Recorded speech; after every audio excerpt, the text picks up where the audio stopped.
Makanya kenapa uniform polisi di Amerika itu warna biru. Oke. Itu mengkasih sebuah authority. Kalau coklat apa, Bro? Kotor, Bro. Nggak bercanda sih. Kalau coklat kotor, Bro. Iya, maksudnya coklat Silver Queen kalau kena baju putih kan Kalau kotor coklat itu gitu sebenarnya maksudnya. kalau kotor nggak kelihatan.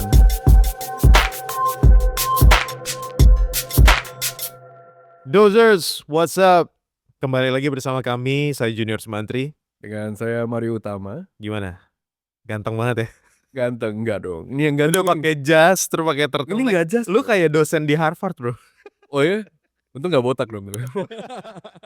Jadi Profesor Xavier. Asik.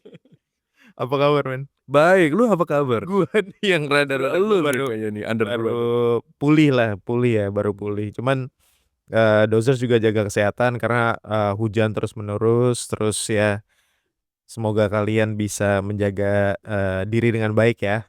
Ya. Oke, kembali lagi bersama kami setelah sekian lama, asik nggak? Padahal Belum lama sih, baru minggu lalu, Bro. gimana nih yang udah nonton di weekdays nih, di hari Rabu nih, setiap hari Rabu gimana insights-nya? Jadi Level Up with Mario Utama itu akan selalu tayang di setiap hari Rabu. Dan jangan lupa kalian selalu membawa catatan karena semua yang diberikan Mario itu insights yang sangat menarik sebelum kalian kuliah di Harvard. Buset.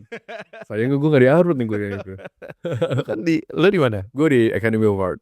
Academy of Art. Nama kampusnya apa? Academy of Art. Academy of Art. Nah, kalau kalian mau lebih spesifik mau ke sana bisa langsung tanya Mario kali ya. Betul. Ya, Thank you. Bisa. US tuh ya. US di San Francisco.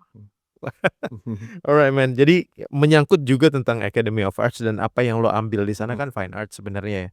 Betul ya. Nah, terus gua seorang musisi nih, Bro.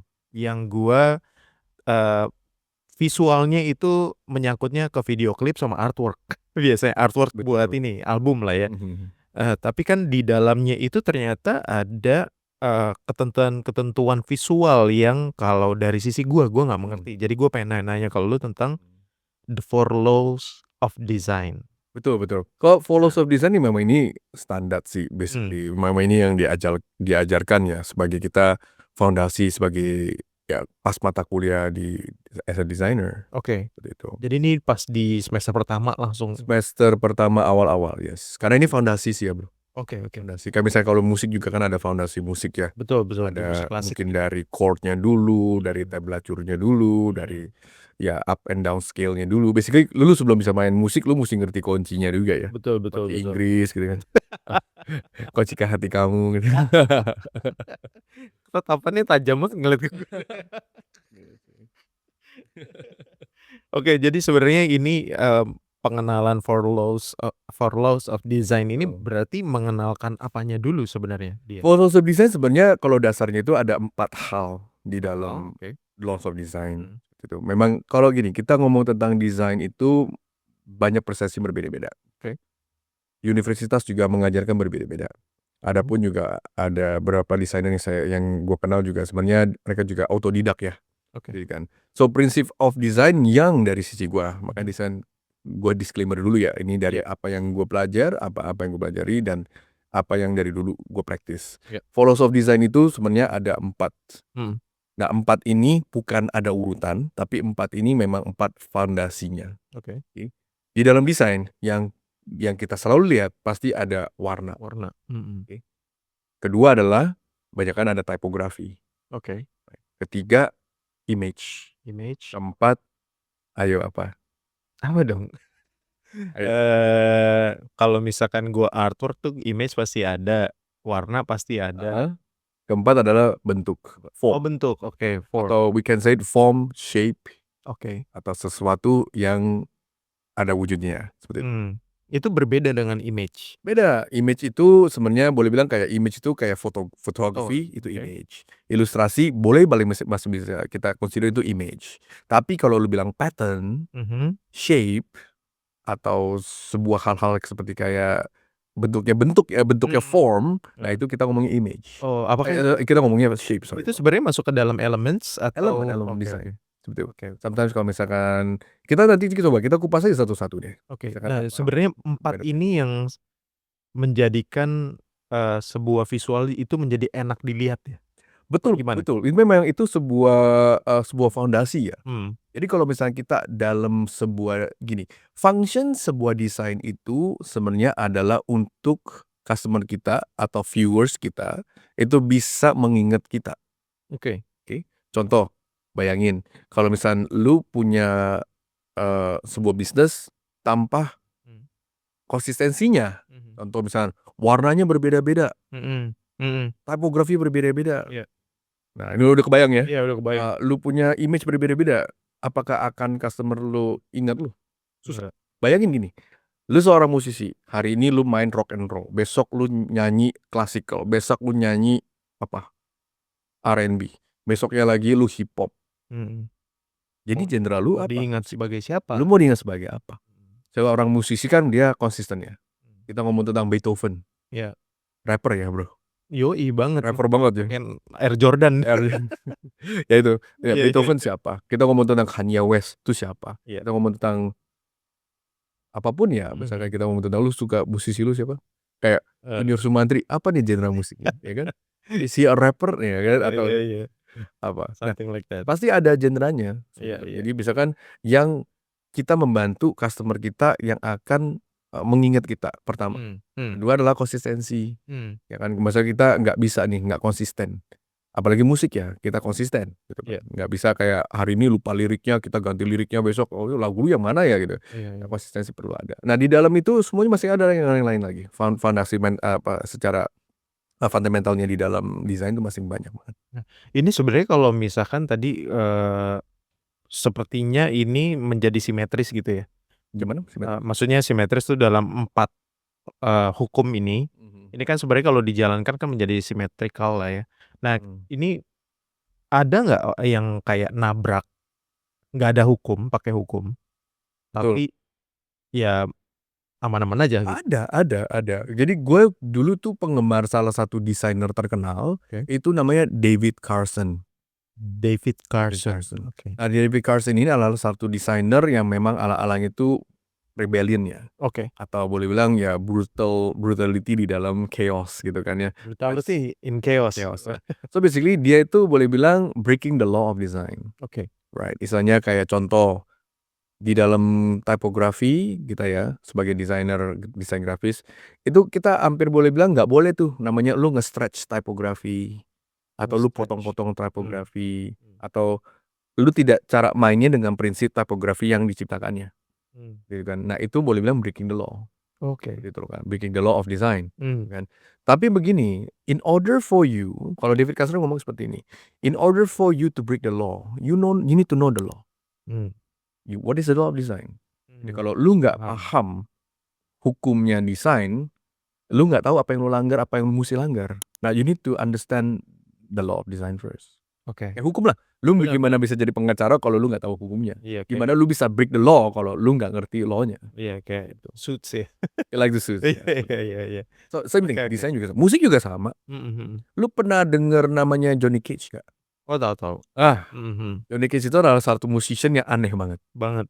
Sentrik banget. Jadi gue tuh sebenarnya dengan prinsip desain gue juga suka lirik ya industri lain. Nah, Johnny Cage ini tuh gue suka banget. Bukan Johnny Cash ya. Johnny Cage. Johnny Cage ini pernah bikin satu performance. Dia namanya tuh Eternal Music Sound ya. Jadi dia bilang begini. Dia bikin sebuah konser. Dia ngundang banyak ratusan orang untuk di konser itu. Ketika di konsernya, dia duduk, dia jalan ke panggung, dia duduk di depan piano. Pianonya itu piano yang besar ya, yang grand piano. Ketika konsernya itu udah mulai, orang udah wah tepuk tangan, mulai. Yang dilakukan adalah dia cuma buka lid pianonya, dan dia cuma begini doang tangan dia, gak main apa-apa, cuma diem doang. Selama 3 menit 44 detik. Di menit-menit awal, di detik-detik awal pada yang diem. Detik udah semenit pada what is he doing? Why is he not playing? Oh, right. Menit kedua mulai berisik orang. Menit ketiga orang mulai, why go play your piano, right gitu, right? 3 menit 44 detik ditutup. Tek. Dia tepuk berdiri. tangan. Dia berdiri, dia tepuk tangan. Terus dijelaskan, Hmm. "The music that I played is not from me. The music is you. Hmm. You are the sound of my music." Iya. Like, wow, Iya, iya. konsep yang menarik ya. Mhm. Gila, gue bilang, berani nggak ya ada orang begitu buka leadnya doang, nggak main apa-apa, lu dibayar uang, terus lu Iya. bilang audiensnya yang bikin musiknya. Itu loh dia punya Iya, gue selalu menganggap dia sebagai performing arts sih dia sebenarnya. lucu. Iya, iya. Lu pernah juga denger piano? Hmm. Dia kan main piano. Piano itu kan grand piano kan ada senar-senarnya di dalamnya. Dia tuh memasukin paku, Oh iya, macam-macam. baut, ada aja disumpel-sumpelin tuh. Iya, iya. Dan kalau ketika lu pencet tang tang tang tak tong tong tak tak tong tang, Iya, ya. bunyinya lucu gitu ya. Bunyinya atau Aneh, sound, aneh, berarti iya. nggak ada ritmanya. Dengan biasanya ritme yang tiba-tiba lu nggak biasa lu denger lah ya. Iya, iya. Dan he called that art. Oke. Gitu. Coba kalau dibilang enak nggak didengar, aneh. Hmm. But ada salah? Nggak salah, ya namanya art, performance gitu. Iya, iya. Kalau kita ngomong tentang art versus design ya, Iya, that's betul. art. He's expressing something scientifically, musically, dan yang lain-lain. Jadi nggak salah. Jadi Right. kalau misalkan si Breaking the Law of Design ini si Johnny Carson tadi ya? Atau siapa? Joni gimana? Sorry. David Carson. David Carson ini juga melakukan hal yang sama sebenarnya. Sama.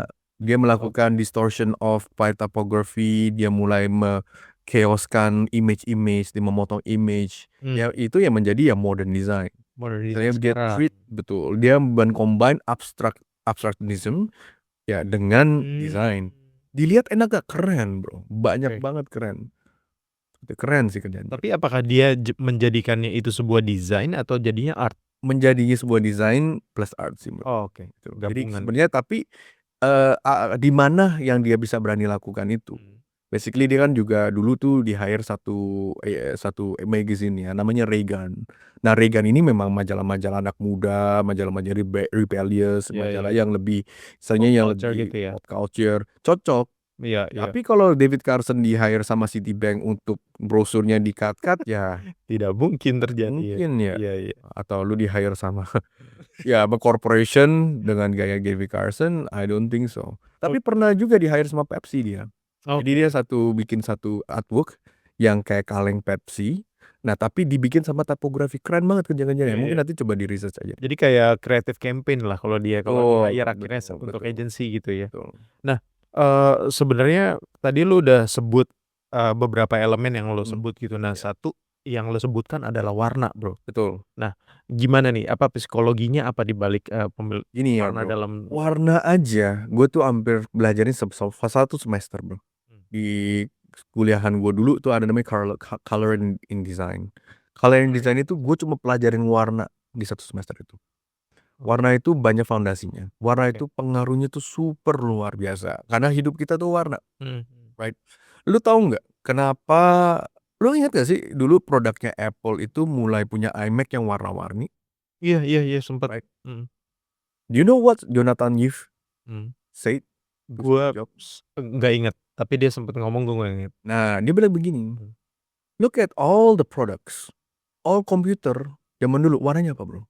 Iya. Pasti beige, ya. abu-abu, ya cream color lah ya, natural color ya, plastik warna abu-abu.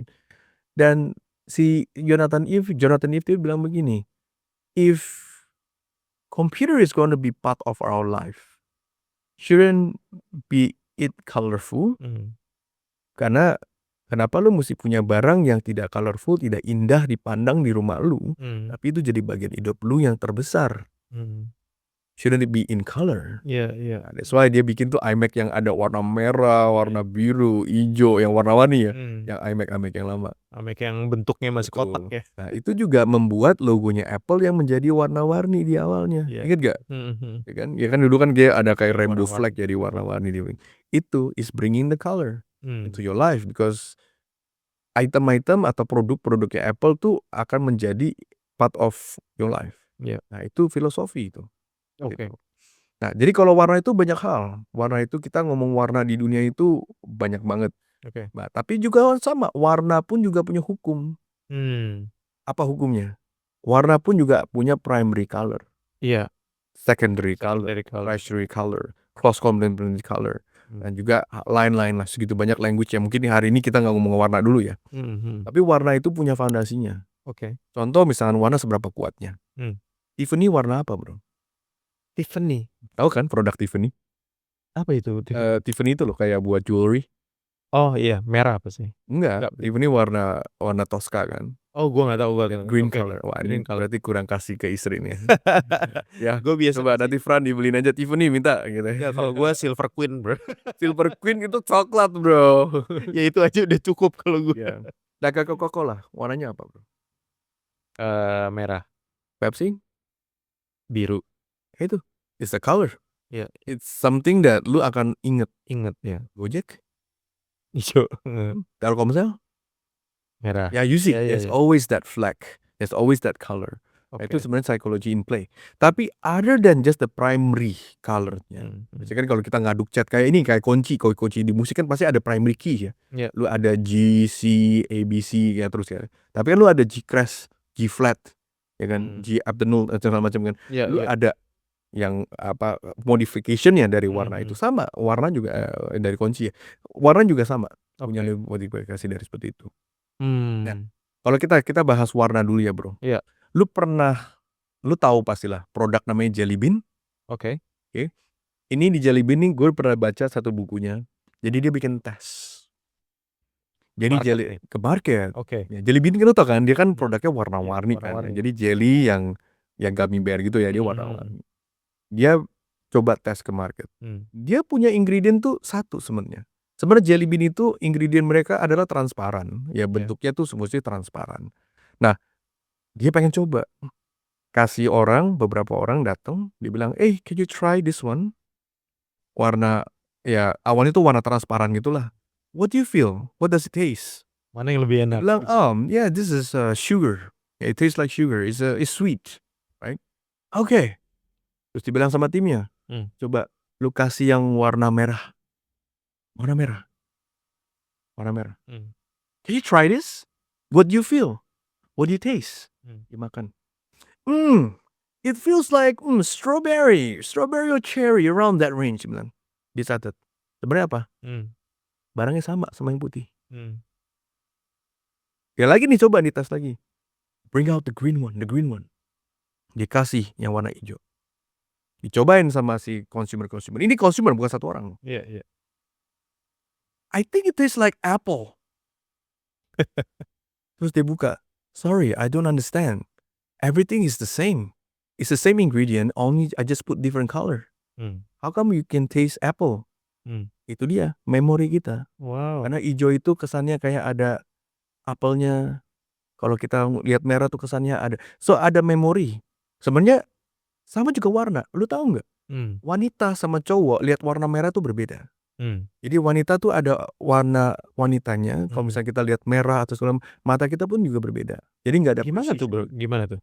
Nah itu sebenarnya psikologi. Warna itu juga bisa pengaruh dari kesehatan kita. Oke. Kalau kita lagi unfit, kita lihat warna itu akan berbeda sama warna orang yang fit. Seperti itu. Oke. Gue lagi nggak fit nih. Coba. Ya semestinya. Ya misalnya kita lihat nih warna dos kuning gue itu bisa berbeda. Ya bukan drastis kayak 100 Iya. jadi warna pink enggak begitu. Cuma memang berbeda. Oke. Gitu. So sebenarnya warna itu menjadi a big factor of psychology. Gitu loh.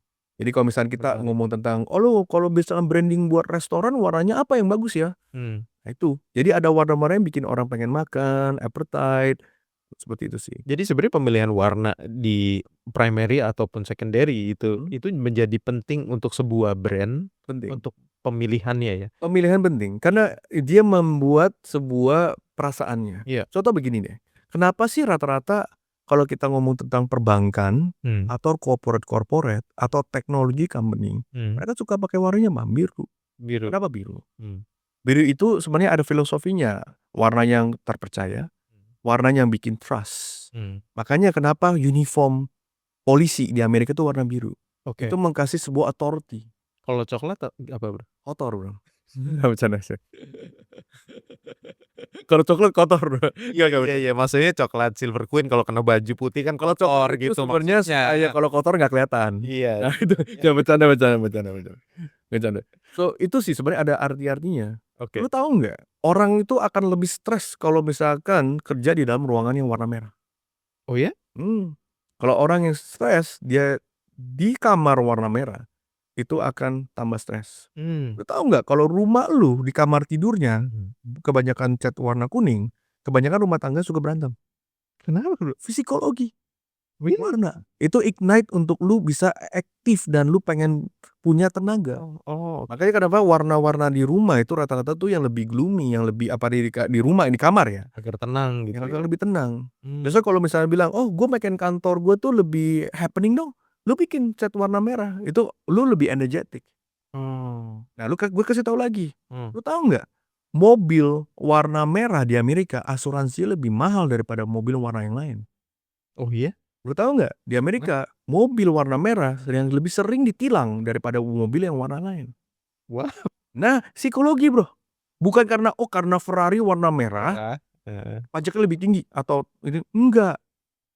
Justru Ya, kenapa? besides itu Ferrari lah ya. Ya, Tapi psikologi merah itu jadi lebih energetic. Nah, Oh. kuning itu is a color of happy, right? Dan juga ada misalkan ya contoh jujur bagusnya untuk kayak tempat yang lebih ke anak-anakan, yang lebih happy vibe. Kuning itu lebih bagus. Cuma kuning itu makes you energetic ya. Iya. Jadi ada namanya warm color sama cold color. Oke. Nah, itu ini kita ngomong cuma warna doang. Warna doang ya? Warna doang nih, Bro. Right. Dan belum kita ngomong tentang metallic color lagi ya. Like misalnya warna emas, warna silver, warna bronze. It has different vibe. Oke. Gitu loh. Namun ada nggak, gue penasaran juga, ada nggak sebuah brand yang dia misalkan gua meluncurkan mobil balap gitu ya. Oke, terus logo lo warna apa? Biasanya orang bakal kepikiran merah atau apa gitu ya. Ini dia kepikirannya warna biru muda misalkan gitu. Ada nggak yang nabrak tapi ternyata it works gitu? Ada juga nggak ada sih, tapi kalau misalnya gue filosofi kayak misalnya BMW, dia ketika ganti logonya jadi electric car, Iya. ya bisa aja kan sebenarnya electric car pakai warna merah, tapi dia mau ke biru. Biru, Nah, iya. kenapa? Eco-friendly, eco environment, electric tuh warnanya biru, ada boron warnanya biru, air warnanya biru, electricity kan kalau lihat lightning biru gitu kan. Nah, itu loh. Jadi what we are educating ourselves by history sih. Which is become a philosophy of color because things that you remember. Seperti itu sih. Wow. Ini baru ngomong kulit. warna ya? Ini baru warna doang. Ini baru kulitnya doang. Iya. Karena colors bring emotion. Iya. Gitu loh. Colors bring emotion. Biru ada artinya, merah coklat juga ada artinya. Kalau coklat kan usually it gives that kind of a luxury vibe. Karena kita tersentuh dengan leather, premiumness-nya seperti itu. Iya. Nah, kalau kita lihat ya a lot of luxury brand dari LV, Gucci kan mereka sukanya warna-warnanya lebih ke leather. Beda nih kalau Prada kan kuning. Nah, sekarang kan Prada. Iya. Wih, beda nih. Gitu ya. Kuning atau kemarin gue lihat kayak ada warna hijau yang kayak hijau ini ya, hijau Betawi. Baru gue lihat di Facebook list hijau Betawi. Hijau Betawi apa itu? Hijau kayak hijau Tosca lebih Bukan muda ini ya, lagi. bukan. Enggak nih, kalau ini kan hijaunya beda nih. Ini lebih ke Tosca ya. Tosca ada kayak kebiru-biruan. Ya, gitu kebiru-biruannya. Oke, itu warna, Bro. Terus yang kedua tadi lo sempet nyebut tentang typography gitu. Typography tadi menarik juga, ada David Carson tadi kan yang Betul.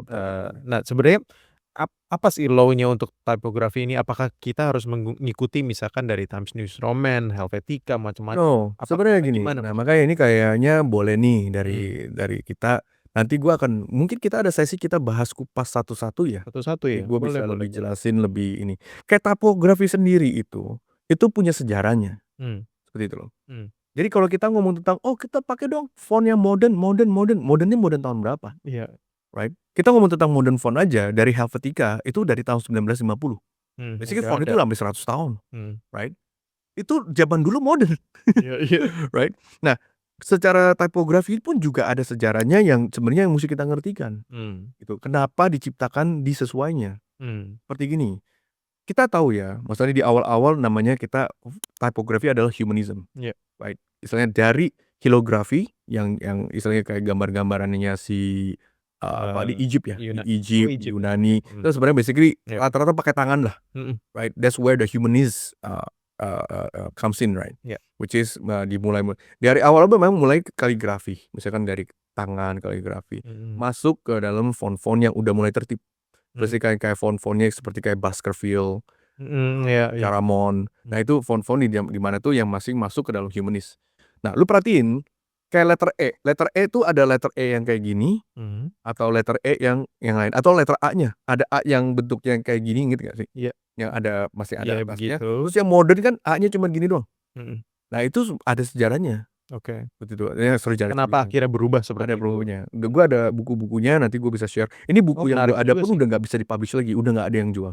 Oke Jadi oke. gue masih gue bawa dari Wow. Amrik, buku-buku yang pelajarin. Itu sebenarnya ada artinya. Sebenarnya dari kenapa juga ada 26 alfabet, itu juga ada artinya. Seperti itu. Nah, hari ini kan kita kan dari A, B, C sama macam kan alfabet. Ya. Iya.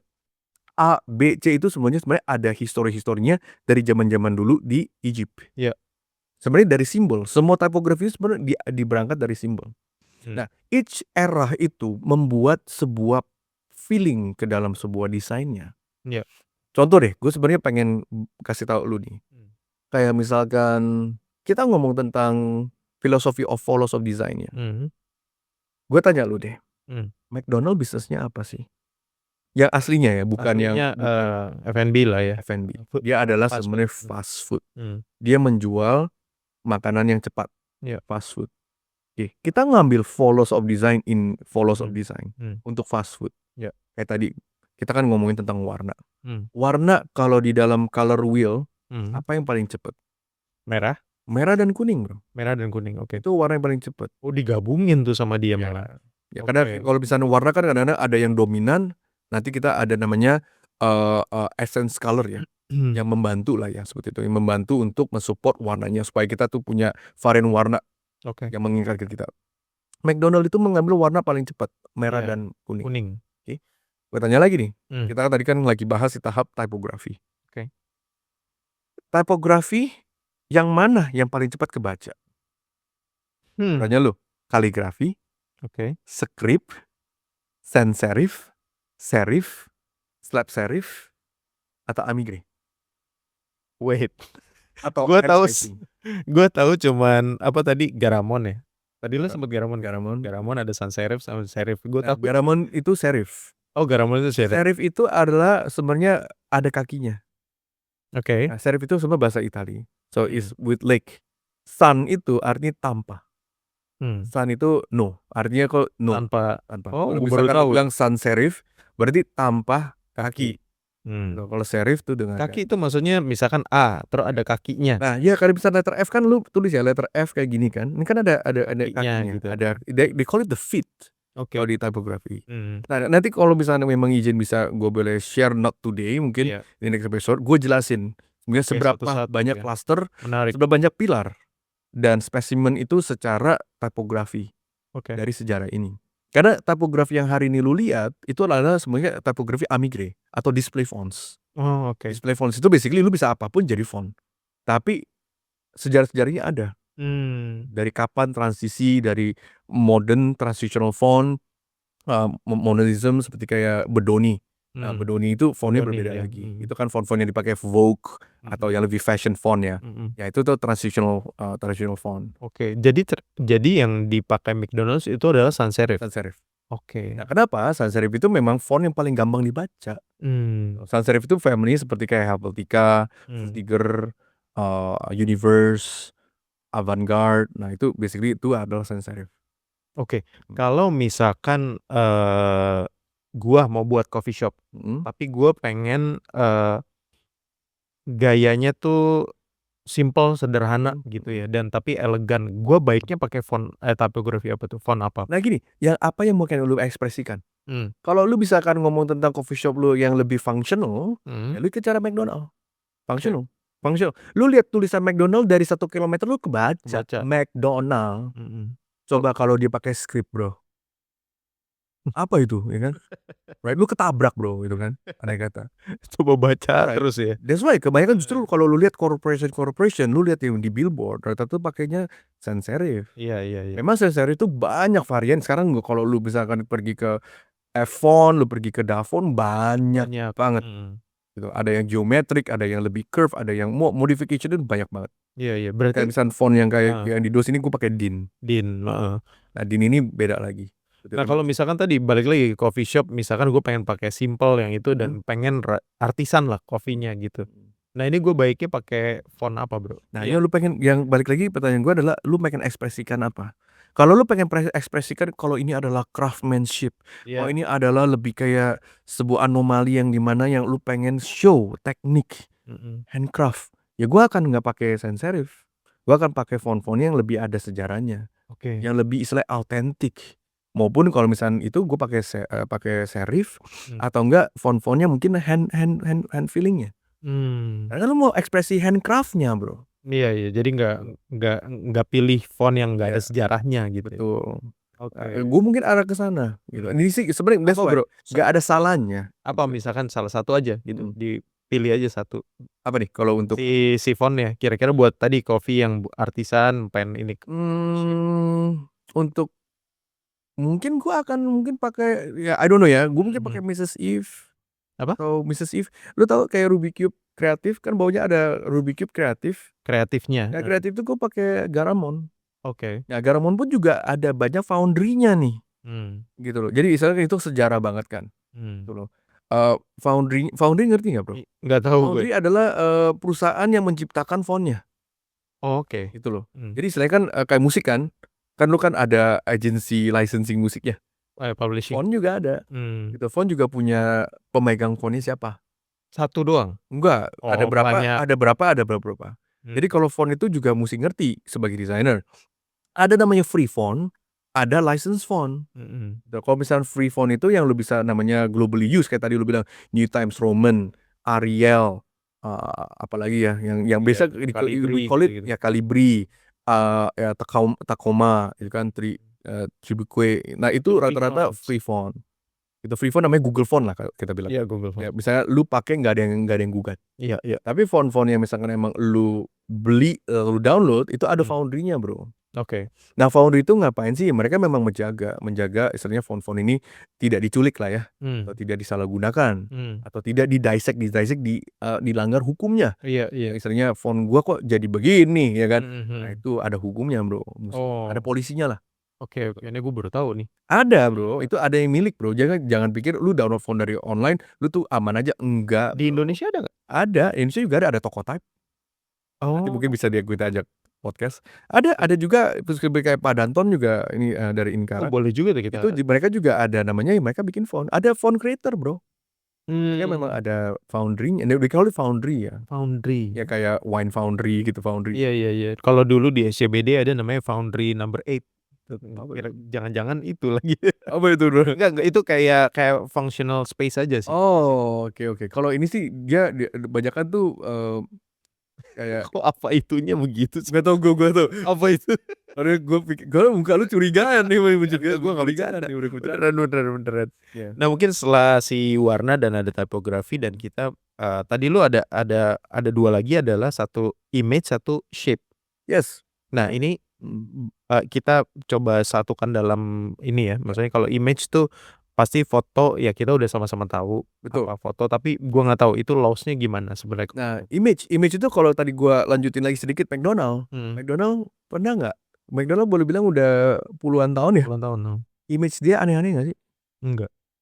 Coba, karena konsep dia kan simple kan, fast food.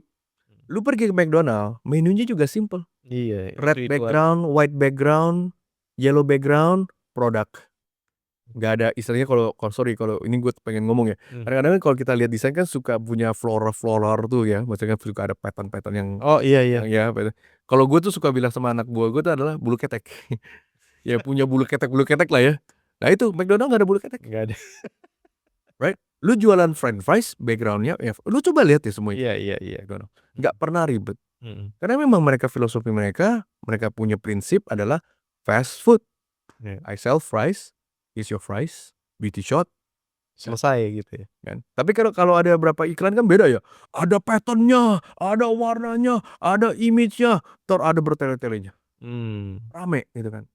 Gak ada salahnya. Makanya desain tuh gak ada salahnya. Iya. Salah gak salah itu adalah efektif apa tidak efektif, itu doang, bro. Oke. Kalau misalkan McDonald dengan investment yang segitu gampang, right, dan sukses, kenapa lu mesti peribet hidup lu? sebagai bener. desainer. Bener. Itu loh filosofinya. Iya. Kebanyakan orang tuh mungkin masing masuk ke dalam mentality maximalism, right? Kalau gue desainer nih, kalau gue nggak penuhin nih halaman gue nih, berarti gue nggak kerja. Itu salah banget. Bukan gak kerja, lu nggak bisa sampein message lu kepada kliennya. Itu salahnya. Iya, lu harus kemana-mana dulu untuk nyampein. Betul banget. So design is not always have to put anything on the paper. Dulu guru gue masih inget banget nih, guru gue namanya Ariel Gray. Dia pasti bawa masih kuliah, dia bilang gini, if you don't have anything that you want to put, you have no idea, you keep it blank. That's design. Gitu loh. If there is no function, take it out. Okay. It doesn't need to be decoration. Decoration doesn't get you financially anywhere. People don't buy because it's beautiful. People is the better is your message comes across to your audience. Itu yang diajarin. Wow. Ya kan? Itu dulu. Kalau functionnya ada yang nggak berkena, lu mau seberapa cantik, no point. Itu statement dia tentang decoration doesn't financially. Betul. Itu beneran begitu. Betul. Kalau dia ya ini sih ini dia yang ngomong yang diajarin ke gue. Seperti itu. Bukan artinya lu cantik lu tuh hebat, enggak. Cantik hebat yang mungkin gak abadi, bro. Tapi yang lu bangun apa? Maknanya di dalam sebuah brand atau sebuah desain lo bikin. Jangka pendek kan jangka panjang. Jangka pendek decoration. Sekarang gue tanya lu, gue pernah kemarin nanya sama tim gue. Lu hire interior design ngapain sih? Apa cuma bantu lu beli sofa, bantuin lu beli rak, atau punya sebuah filosofi di belakangnya? Pastinya dengan filosofi. Ada filosofinya. Iya. Seorang interior design pasti nanya, Bapak berkenan hobinya apa? Sukanya ngapain aja? Sama keluarga di mana aja? Apa kegiatannya? Itu ditanya. Karena kan yang kita ciptakan living space. Bukan decoration. Gitu loh. Kalau bisa kasih orang interior design cuma bantu lu ngebelanja barang interior, berarti dia home decorator, bro. Iya. Bukan interior design, bro. Interior designer. Ya, nggak yang didesain, itu cuma di dekor. Sama juga kalau lu seorang graphic designer, lu seorang designer, kalau lu cuma sifatnya adalah dekorasi, lu tuh bukan designer, lu tuh decorator, gitu kan. Jadi klien lu mau apa, lu decorate buat dia, bikin cantik, only misinya. Nah, itu nanti ada topik lagi tuh, good designer, great designer, good designer sama average designer. Itu bedanya di situ. Average designer is orang mau apa lu bikinin apa. Kopi tiam lah ya. Gue kopi lu bikinin kopi. Iya. Tergantung di ordernya apa. Just order gitu. Ya makanya gak mahal. Iya. Gitu. Coba kalau kopinya ada filosofinya. Kayak filosofi kopi dong ya. Iya, jadi nah beda kan, bro. Ada makna di dalam sebuah cangkir kopi. Bener. Nah itu harganya bisa, value-nya bisa di added value di situ gitu ya. Wow. Jadi sebenarnya si image yang terkait dalam laws of design ini berarti apa aja, bro? Maksudnya apa sih yang harus kita put image di dalam ini? Kan kalau tadi kan kalau McDonald's typography only, warna gitu. Image itu ada namanya, kalau misalnya kita di dalam desain, itu tergantung kita mau drivernya seperti apa. Driver. Driver lu apa? Pertama, driver lu bisa explain the driver nih apa? Driver itu ada berapa macamnya. Driver itu adalah bagaimana lu ngedrive yang lu mau audience lu lihat seperti apa. Contoh, misalnya kita ngomong tentang image. Drivernya untuk pack wire, lu tahu ya, jam tangan, atau rata-rata brand-brand yang lebih ke fashion, driver dia image, bukan typography. Bukan sometimes warna. Bukan juga sometimes shape. Driver dia adalah image. Image seperti apa? Lu pernah lihat tag wire punya iklan? Rata-rata cuma Leonardo DiCaprio. Dia dengan fashionnya dia, gaya manly-nya dia, gentleman-nya dia nge-post dengan jam tangannya begini doang. That's it. One image speaks a million words. Bukan 1,000 lagi, a million words. Itu dia. Ya kita kan pengen men-influence. Itu, wah gila, gue pengen banget jadi dia. James Bond, dia pakai tuxedo, dia. It's all image. It's all the image. If the image can speak 1,000 words, ngapain lu mesti ada typography lagi? Apple, lu lihat gak iklan dengan Apple? Image speak 1,000 words. Iya. Cuma hanya very strong message di image-nya. Dan Maupun kadang-kadang nggak ada, cuma logo Apple-nya doang. Iya, Apple-nya doang. Segitu gampang. Right? Tapi kalau desainer image bilang, "Oh, gue juga bisa kerjain kayak gitu." Iya, sekarang. Tapi ide awalnya, gimana lu ngomong sama klien lu? Ya kesannya kan nggak ada effort ya. Iya, Mau iya. foto doang, background putih lagi Iya. modalnya, nggak ada apa-apa. Tapi kok bisa jadi multi-billion dollar company? Gitu. Oke. Gitu. Nah, kalau ini gimana, Bro? Hmm. Kalau pilpres, image, typography di mana-mana. Nah, itu Indonesia. Indonesia berbeda sama di luar negeri. Iya. Indonesia itu Gue boleh bilang, bercanda, Bro. iya, maksudnya that's why Indonesia Iya, itu, tapi kalau di Indonesia Indonesia ada sebuah culture yang di sini namanya FOMO. Oh. Right, bro? FOMO. Heeh. Ya, fear of missing Out. out, ya, gitu loh. Jadi istilahnya kalau gua nggak taruh semua nih, gua kalah nih. Kalah. Gitu. Karena kenapa? Ya mungkin budget wise. Oke. Right? Budget apa? Ya mungkin one shot one kill, gitu kan? Iya. Itu one shot one kill, ya lu taruh semuanya di dalam. Akhirnya ada bahasa di brandingnya. Right? A wealth of information creates a poverty of attention. Paham nggak? Kekayaan informasi menjadi kemiskinan atensi. Aku suka itu. You get what I mean? Iya. Sometimes begitu, kekayaan informasi bukannya wah pinter lu ya, enggak. Orang ribet, ngapain sih lu ngomong gini terus? Right? Like a lot of like information yang gua nggak perlu. Betul. Right? I only need you to remember me. Iya, orang juga pas ngelihat jadi juga nggak mau tahu Nggak bahkan. baca. Nggak baca. Iya, bahkan juga nggak mau tahu. Nggak mau tahu. Udah kayaknya apa sih Betul. gitu ya. Nah itu dia. Oke. Jadi that's psikologi branding memang berbeda sih. Oke. Branding itu bukan sekali hari ketemu lu langsung kawin, enggak. Dan seumur hidup abadi, enggak. Makanya investasi branding itu seperti relasi, relation ya. Iya. Ya lu mesti invest. Hai, gue Mario, bro, gue desainer. Minggu ke depan lagi, ya bro, gue abis kerjain ini desain. Gimana bro Jun? Minggu depan lagi, mau nggak gue undang lu ke tempat gue, kita ngedesain bareng. Jernih loh. Bukan, bro, gue adalah desainer, lu mau pakai jasa gue bisa bikin lu kaya, gue bisa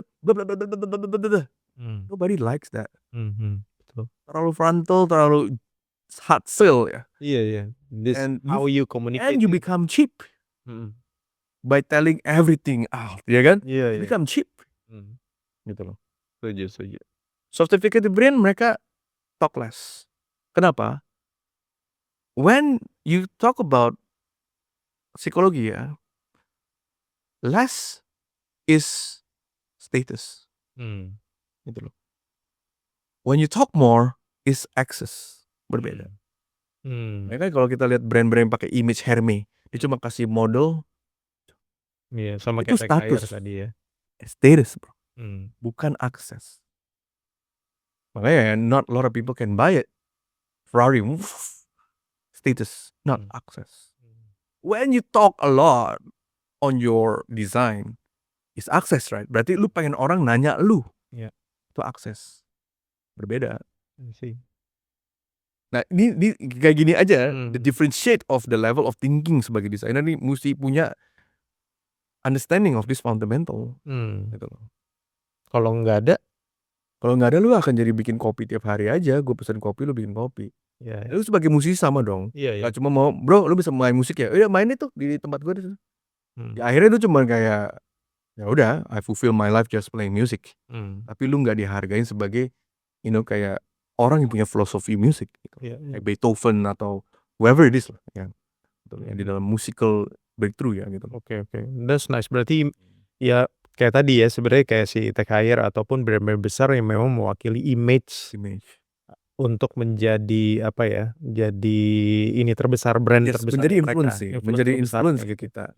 Nah, berarti kalau misalkan setelah image itu ada shapes, nah shapes ini berarti apakah logo termasuk dalam shapes? Logo sebenarnya bisa logo sih. Misalnya, logo beda lah ya. Tapi logo itu sometimes bisa menjadi shape. Oke. Contoh misalnya kayak logonya Gucci, kan jadi patternnya Gucci. Logonya LV bisa dimasukin jadi patternnya LV. Pattern itu juga form of shape. Oke. Nah, pattern itu adalah seperti kayak tato lah. Lu mungkin nggak lihat Jun tapi lu punya tato. Iya. Ingat tato lu. Iya. Gitu kan. Nah, itu juga bisa menjadi sebuah something for you to remember.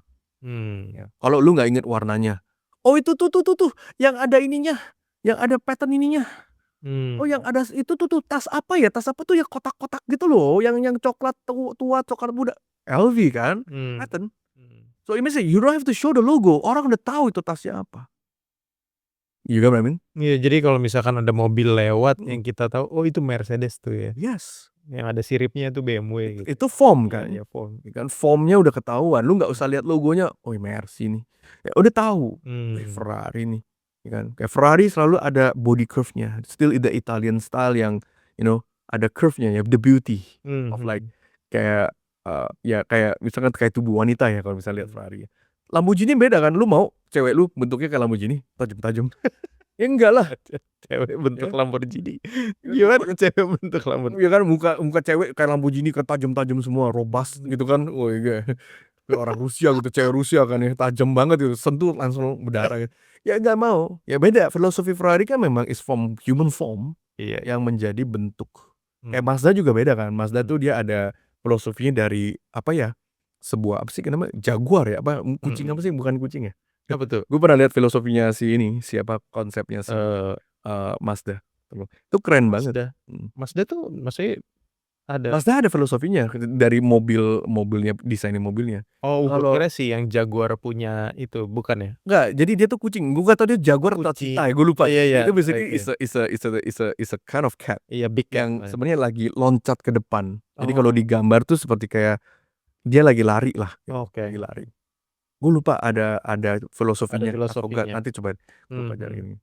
Jadi memang keempat ini menjadi yang membentuk sebuah brand ya sebenarnya. Fondasi ya. Fondasi secara desain. Kalau ini basically brand itu payungnya besar nih Jun. Misalnya kita kan nggak ngomong tentang brand messagingnya, brand naratif, brand positioning, brand accents, dan wah segitu banyak nih di dalam brand. Cuma kalau kita ngomong tentang brand itu adalah perception, tapi the philosophy of design ini adalah satu komponen di dalam untuk orang tuh bisa nginget dia punya ini ya, istilahnya physicalnya ya. Physicalnya iya. Kalau di marketing kan ya, kalau di marketing kan ada poin ke-6 tuh. The physical evidence-nya. Yang orang bisa ingat warnanya, orang bisa ingat dia punya pembicaraan teksnya, right? Seperti itu. Dari sinilah sebenarnya. Oke.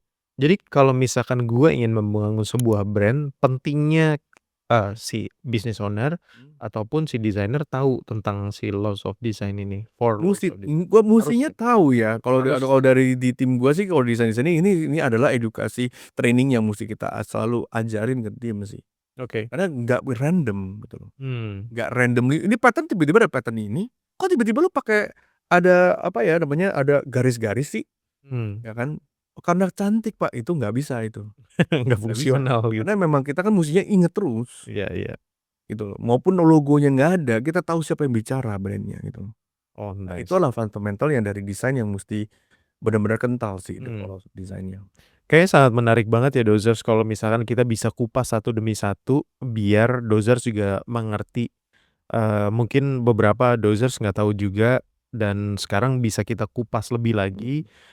Nanti ini aja boleh di komen jika ingin mengupas salah satu dari laws of design atau kita bisa kupas semuanya satu demi satu ya. Kalau aku rasa sih is good sih kalau dikupas. Mungkin I don't know whether ini interesting apa enggak. Soalnya kalau dulu ini yang gue kuliah gue pas gue kerja ya ini. Yang sebenarnya yang gue heran banget kok universitas-universitas di Indonesia yang tim-tim gue yang sebenarnya yang locally mereka tuh nggak dapet cerita-cerita ini. Edukasi ini tuh nggak dapet. Nah makanya ya kayak kita mesti kupas ya atas nama pendidikan. Asik. Atas nama pendidikan. Gitu karena kan Pak Mario yang utama selalu memberi insights yang menarik tentang desain dan segala yang berhubungan dengan sejarah tentunya. Kayak tadi ya kayak The Foundry mungkin gue sendiri baru tahu karena mungkin gue juga bukan anak desain tapi gue sangat tertarik untuk membahas itu lebih lagi gitu ya. Nah, Dozers, thank you udah nonton. Jangan lupa tonton terus tiap Rabu Level Up with Mario Utama dan jangan lupa untuk catat semuanya karena berikut ini mungkin kita akan mendalami lagi tentang 4 laws of design ini. Any last words for Dozers? Kalau menurut gue sih ya semangat lah. I think semangat jadi desainer, jangan stop learning sih. Gue sampai sekarang ini tetap learning terus guys. Dan harus efektif ya sebenarnya. Tadi yang kita. Iya, jadi kalau menurut gue tuh bukan just cari nafkah di desain tapi jadi impact juga ya. Sehingga kita jadi Iya. desainer juga mungkin ya akan perlu dilirik juga ya bahwa desainer itu juga berbobot sih. Maksudnya yang punya knowledge, bukan sekedar cuma hanya mengerjakannya. Bener bener. Jadi harus punya impact ya Dozers. So Dozers, thank you udah nonton kami dari awal. Jangan lupa like, subscribe, dan komennya. Kita ketemu lagi next time. Saya Junior Sumantri. Saya Mario Utama. Thank you so Doze much. out. Those out.